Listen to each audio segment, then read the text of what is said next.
Well, when it comes to summer foods, I thought deviled eggs would be a fun project today. And since I had the clay out and there's been some interest lately, I made some sliced hard-boiled eggs also. So stay tuned and see how fun and easy these are to make.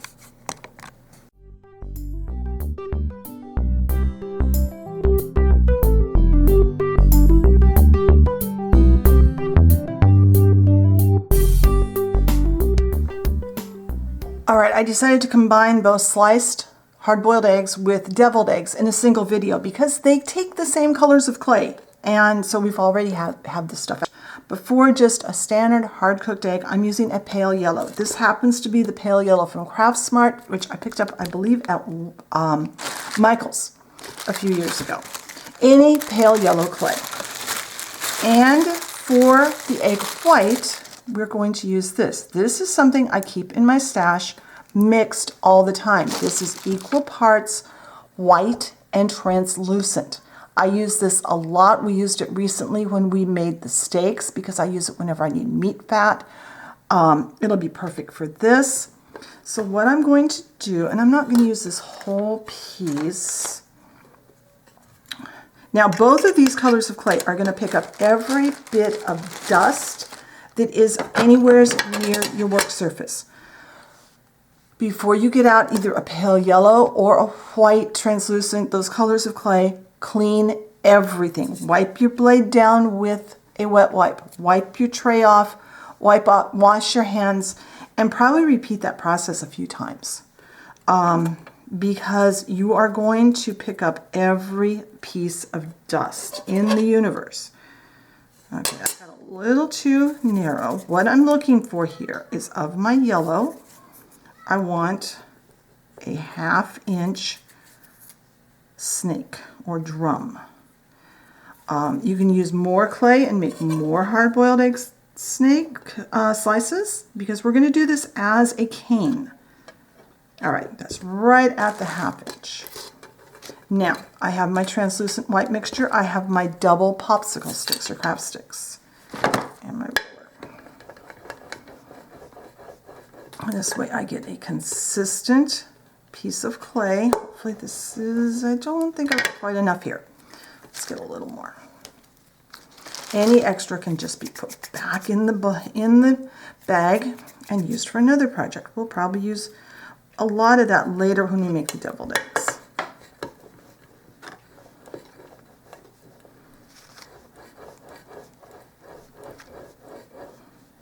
And this, what we're aiming for here is about 1/8 of an inch thick, which is about what this is. Now, it's okay if we stretch it a little bit. I'm going to start here. And we're going to make a nice straight edge. And, okay, we'll just trim that. We'll trim off our yellow. I'm going to kind of center it and trim the yellow off at each end. We want it to just meet. So cut through. And, okay, and that actually is pretty even. It's even enough for what we're doing. Now, push it really tightly with your hands and roll it.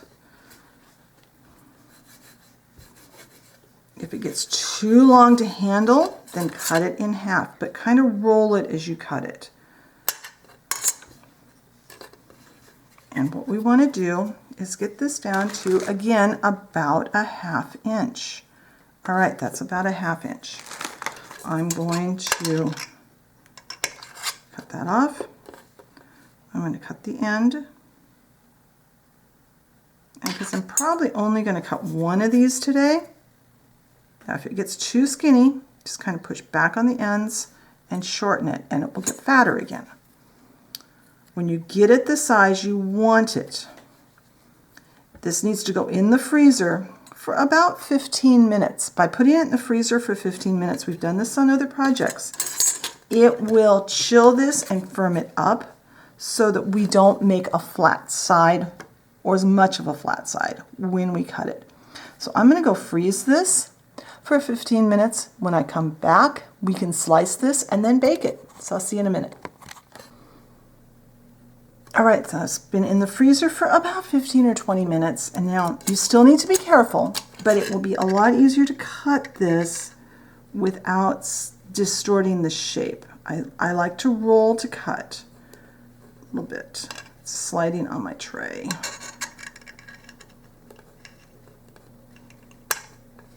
You see there we've got our little egg slice. So just a matter of cutting these, kind of rolling back and forth as you cut. If you get a flat side, let's see if I can make a flat side like that. Just kind of squish it back. And eggs are not perfectly shaped usually. I know by the time I get mine peeled, they usually have they don't look quite so great. Let's bring you down so you can see a little bit better. Now you could use your knife blade, kind of hold on to this and just kind of rough up that yolk part, because that's not smooth. The white usually is pretty smooth, and you could slice those, you know, in quarters or whatever. So I'm going to slice the rest of this up. So I have plenty of hard-boiled egg slices. I can add them to my salad. I can use them to decorate a platter, whatever. And then I'm going to bake these at the recommended temperature, and I'm going to bake them for about 10 minutes. I want to make sure they are baked all the way, cured all the way through. When they're cooled, we'll come back and look at them, and then we can start making some deviled eggs. So I'll see you then. All right, and here's how our egg slices look right after they've been baked and cooled, and they are perfectly ready to go into your display. But if you want to take it one step further, I've got some matte Mod Podge here. And this size matte Mod Podge is available at Dollar Tree for $1.25, so it's a really good deal. But we don't want a lot of shine, but what we want is to just use a very tiny brush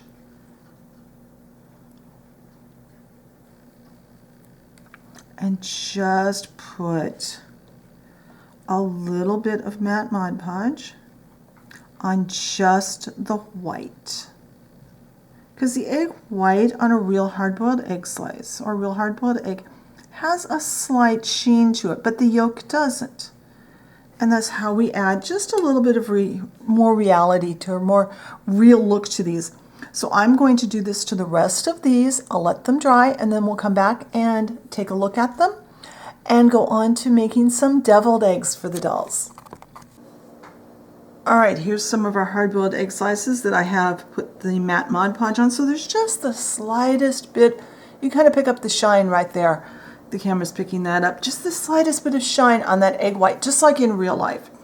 And I put a couple on top of the bowl of salad that we made a few weeks ago, and I also put a couple on top of this side salad, so that we've got a little more to our salad than just our lettuce we made. If you've got some other things you'd like to see added to our salad, let me know that in the comments.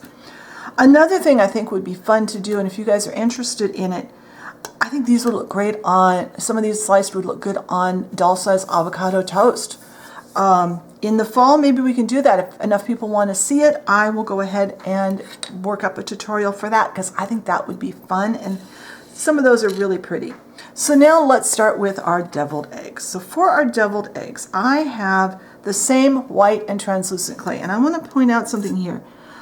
I didn't wipe my tray down with my wet wipe this morning before I started because I thought it was still clean, and I picked up little bits of dust. So that's why I say, and do as I say, not as I did, obviously. Always clean everything before you get the white clay out. So I'm taking this white, this half-inch ball, and I'm just kind of elongating it with one end a little narrower, just gently. We don't want to do too much. We don't want a funnel shape. We want an egg shape like that. And our goal is to be about 5/8 of an inch or a little shorter. Right around 5/8 of an inch in length. It'd be about right for this. It's similar to our shape we did for our pears, but a little more rounded, not as pointed on the end. And just gently work with that. And now we're going to put these into a clay safe container. You can lay them on a piece, I usually lay mine on a piece of foil or something like that. And I'm going to go take them over to my kitchen and put them in the freezer for probably 20 minutes on these. They're pretty thick because I want this to be all the way firm. I need it firm enough that when I cut it, I won't get a really flat side, but I also want it not frozen so much that I can't cut through it safely. So, you know, maybe check yours at 15. I know from my freezer, 20 minutes is probably going to be just about perfect. So I'm going to go put these on a piece of aluminum foil, put them in my freezer, and I'll be back here. 20 minutes for me, second or two for you. All right, these are in the freezer just under 20 minutes. They're nice and firm, so I'm going to stick them off to the side here. I'm going to work one at a time, being very careful, remembering your blade is very sharp, but try to not push down too hard against your work tile because you don't want, even as nice and solid as they are. See, it's still flattened some, but that's okay. We've got less work to do this way than we would have if we would have tried to cut it when it was still really soft.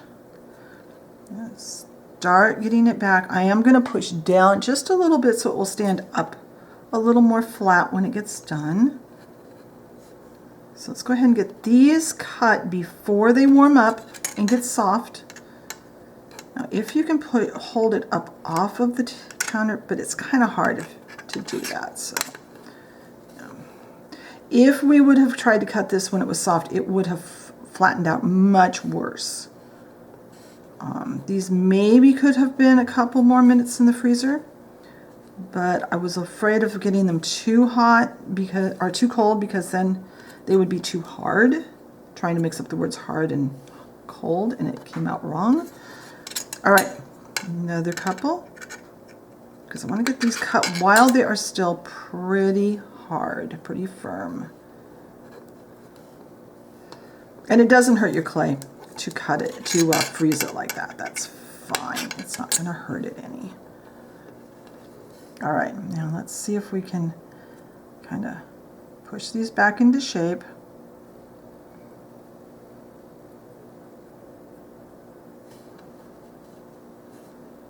Lay it on its flat side and kind of press it down against the tray. That way you make sure that that cut side is nice and flat.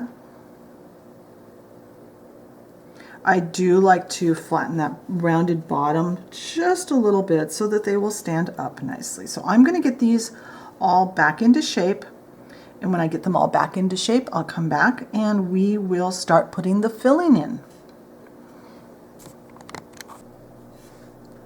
All right, now that our eggs are all cut and ready to go, I have some of the same yellow clay we used for these guys, that pale yellow, and I've rolled it into balls that are just under 1/4 inch in diameter, and I'm going to push them down on my tray just a little bit. I want to get a flat bottom. I'm going to start shaping here. I'm just using my tool, one of my dotting tools. I'm not going to make really fancy deviled eggs like you've used a piping bag. I'm just going to make just ones like you would make at home. Whoops. Now place that where you like it.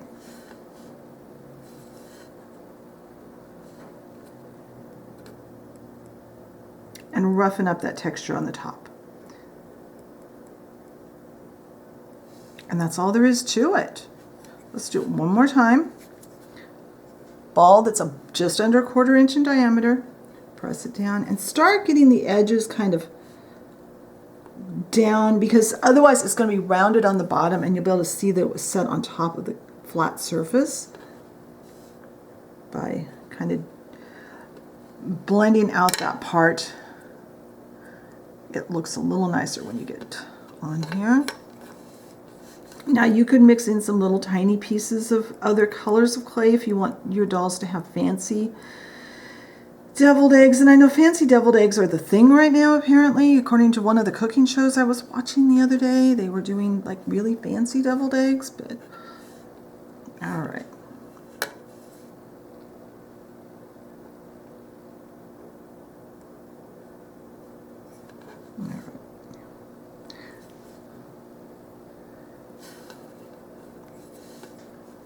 And I'm going to finish the rest of these off camera.